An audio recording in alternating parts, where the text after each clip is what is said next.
चंपलाल जी पूछते हैं, आत्मा और परमात्मा में क्या फर्क है?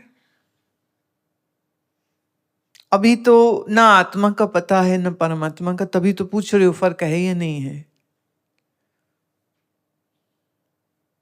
जिस दिन आत्मा क्या है ये बोध होगा, ये समझ होगी, तब ये प्रश्न आप नहीं करेंगे कि आत्मा और परमात्मा में क्या फर्क है। तो ऐसे हो गया, कोई पूछे कि सोना और सोने के कड़े में क्या फर्क है।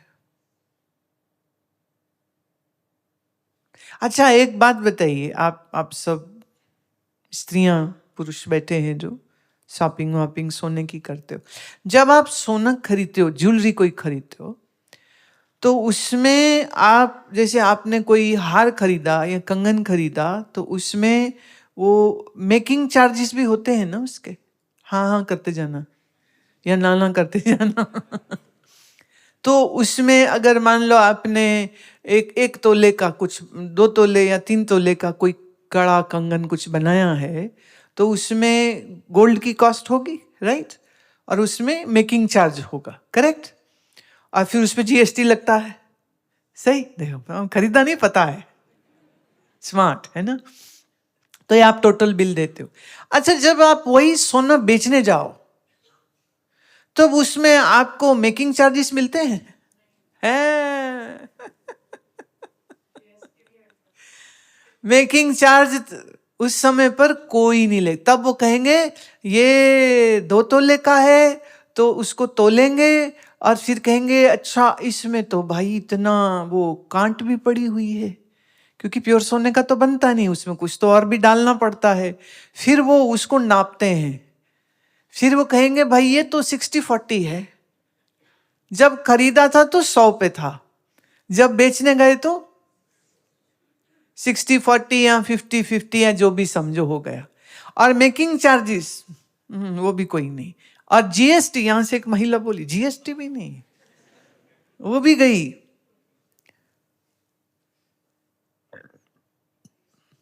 अब देख लो, खरीदते समय ये कुछ और होते और बेचते समय ये कुछ और होते, बेईमानी है ये। पर वो कहेंगे हमने तो सोना बेचा। अरे ऑर्नामेंट को बनाने के लिए जो भी एक मटेरियल और ऐड करना पड़ता है, उसको और उसका मेकिंग चार्ज, वो एक अलग कहानी चलती है। बेचने जाओ तो कहानी बिल्कुल अलग हो जाती। सोने में और सोने के गहने में क्या फर्क, जल में और लहर और बुलबुले में क्या फर्क, इसी तरह आत्मा और परमात्मा में क्या फर्क। पर जब तक आत्मा का पता नहीं, जब तक परमात्मा का पता नहीं, तब तक बहुत बड़ा फर्क,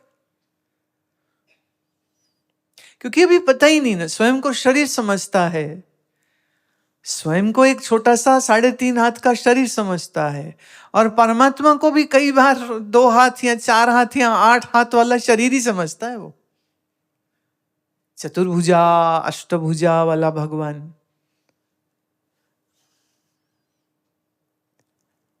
तो परमात्मा के मूल स्वरूप का ज्ञान नहीं, अपने मूल स्वरूप आत्मा का ज्ञान नहीं, पर जब ये ज्ञान प्राप्त करना चाहेगा तो जानने जाएगा आत्मा को, मिल परमात्मा जाएगा, और जानना चाहेगा परमात्मा को तो मिल अपना ही आत्मा जाएगा, क्योंकि वो दो है ही नहीं।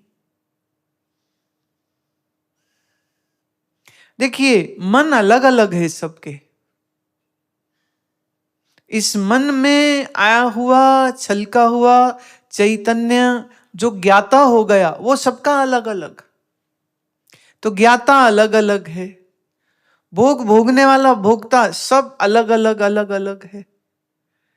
कर्म के भोग को भोगने वाला भोगता अलग, कर्म के करने वाला कर्ता अलग, संसार की वस्तुओं को जानने वाला ज्ञाता ज्ञाता ज्ञाता अलग, पर साक्षी अलग अलग नहीं है।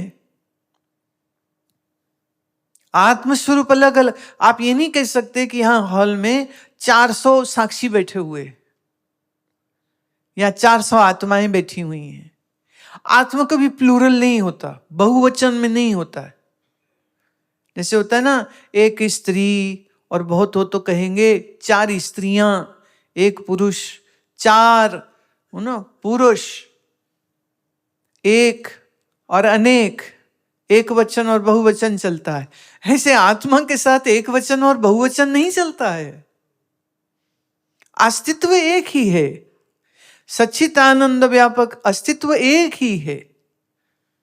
जीव जीव से भिन्न भिन्न है, मन से सब भिन्न भिन्न है, पर स्वरूप में कोई भेद नहीं, कोई भिन्नता नहीं है।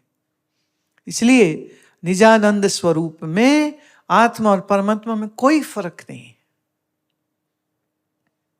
फर्क कहां है? जीव में। फर्क कहां? मन में। फर्क कहां? बुद्धि में। फर्क कहां? शरीरों में। स्वरूप में कोई फर्क नहीं।